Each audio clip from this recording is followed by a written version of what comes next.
Hey, saya Aili dan ini Bicara Saham. Hari ini kita akan membahas tentang emiten pelayaran PT Samudra Indonesia yang diprediksi untung akibat konflik di Laut Merah.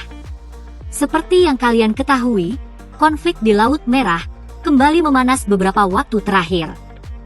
Konflik ini gak cuma berdampak di darat, tapi juga di laut.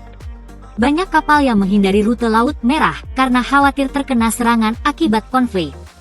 Nah, kondisi ini ternyata berpotensi menguntungkan emiten pelayaran seperti Samudra Indonesia. Kenapa? 1. Kenaikan freight rate. Direktur Utama Samudra Indonesia, Bani Mulya, mengatakan bahwa mitigasi rute akibat konflik ini bisa meningkatkan biaya pengapalan atau freight rate. 2. Samudra Indonesia tidak terkena dampak langsung. Bani juga menjelaskan bahwa Samudra Indonesia tidak melayani rute ke Israel. Jadi, perusahaan ini tidak terkena dampak langsung dari konflik di Laut Merah. Namun, kenaikan freight rate akibat mitigasi rute ini akan memberikan dampak positif bagi Samudra Indonesia. 3. Jalur servis baru, Timur Tengah ke Asia Tenggara. Selain itu, Samudra Indonesia juga baru membuka jalur servis baru yang menghubungkan Timur Tengah dengan Asia Tenggara. Jalur servis ini berpotensi memberikan hasil yang lebih baik karena kondisi yang terjadi di Laut Merah. Kesimpulan, secara keseluruhan, konflik di Laut Merah berpotensi memberikan dampak positif bagi kinerja Samudra Indonesia. Kenaikan freight rate dan jalur servis baru Timur Tengah ke Asia Tenggara bisa meningkatkan pendapatan dan laba perusahaan ini. Lalu, bagaimana kondisi fundamental Samudra Indonesia saat ini? Yuk kita review. Tapi sebelum itu, ayo di like, share dan subscribe sebagai bentuk apresiasi dan membantu perkembangan channel ini. Terima kasih.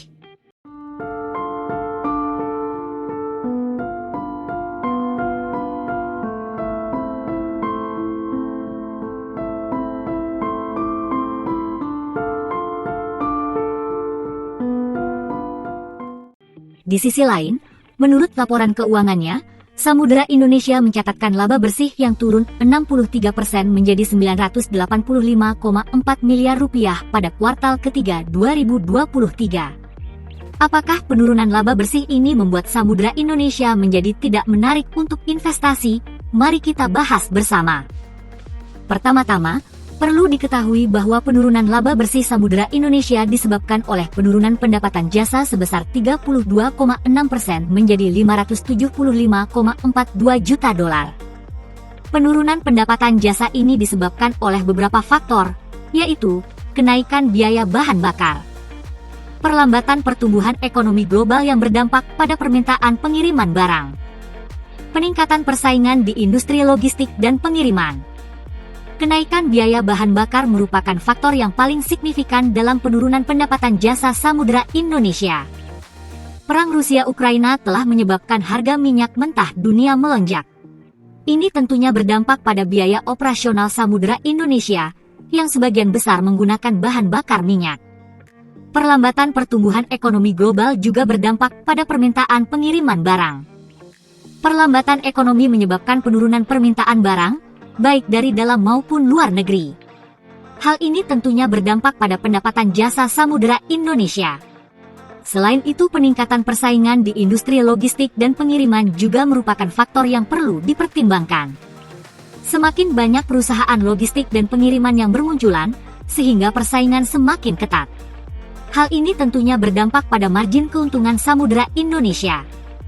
Meskipun laba bersih turun, Samudra Indonesia masih mencatatkan kinerja keuangan yang positif. Hal ini terlihat dari return on assets yang mencapai 7%. Return on assets adalah rasio yang menunjukkan seberapa besar keuntungan yang dihasilkan perusahaan dari asetnya. Return on equity yang mencapai 17,9%. Return on equity adalah rasio yang menunjukkan seberapa besar keuntungan yang dihasilkan perusahaan dari ekuitasnya. Pertumbuhan aset sebesar 5,8%. Pertumbuhan aset adalah rasio yang menunjukkan seberapa besar aset perusahaan tumbuh dari periode ke periode. Dan pertumbuhan ekuitas sebesar 2,8%. Pertumbuhan ekuitas adalah rasio yang menunjukkan seberapa besar ekuitas perusahaan tumbuh dari periode ke periode. Berdasarkan informasi tersebut, dapat disimpulkan bahwa penurunan laba bersih Samudera Indonesia di kuartal ketiga 2023 merupakan hal yang wajar, mengingat kondisi perekonomian global yang sedang tidak menentu. Namun, Samudera Indonesia masih mencatatkan kinerja keuangan yang positif. Investor dapat mempertimbangkan untuk menambah kepemilikan sahamnya di Samudera Indonesia untuk memanfaatkan potensi pertumbuhan yang ada. Berikut ini adalah beberapa potensi pertumbuhan yang dapat dimanfaatkan oleh Samudera Indonesia. Peningkatan permintaan pengiriman barang di dalam negeri seiring dengan pemulihan ekonomi Indonesia. Peningkatan perdagangan antar negara seiring dengan pemulihan ekonomi global. Peningkatan penggunaan teknologi digital di industri logistik dan pengiriman.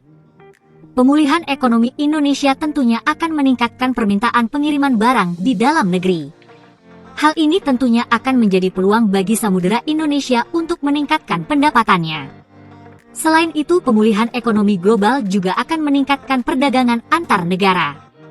Hal ini tentunya akan menjadi peluang bagi Samudera Indonesia untuk meningkatkan pendapatannya dari pengiriman barang antar negara. Peningkatan penggunaan teknologi digital di industri logistik dan pengiriman akan menjadi tren di masa depan. Samudera Indonesia perlu memanfaatkan tren ini untuk meningkatkan efisiensi operasionalnya dan memberikan layanan yang lebih baik kepada pelanggannya. Penurunan laba bersih Samudera Indonesia di kuartal ketiga 2023 merupakan hal yang wajar, mengingat kondisi perekonomian global yang sedang tidak menentu. Namun, Samudera Indonesia masih mencatatkan kinerja keuangan yang positif. Investor dapat mempertimbangkan untuk menambah kepemilikan sahamnya di Samudera Indonesia untuk memanfaatkan potensi pertumbuhan yang ada. Tentu saja, investor harus tetap melakukan analisis secara mendalam sebelum memutuskan untuk berinvestasi di Samudera Indonesia. Akhirnya, bagaimana pendapat sobat investor mengenai emiten Samudera Indonesia? Tulis di kolom komentar. Tetaplah bijaksana, dan kita bertemu kembali pada analisa artificial intelligence selanjutnya. Saya Aili, dan ini Bicara Saham.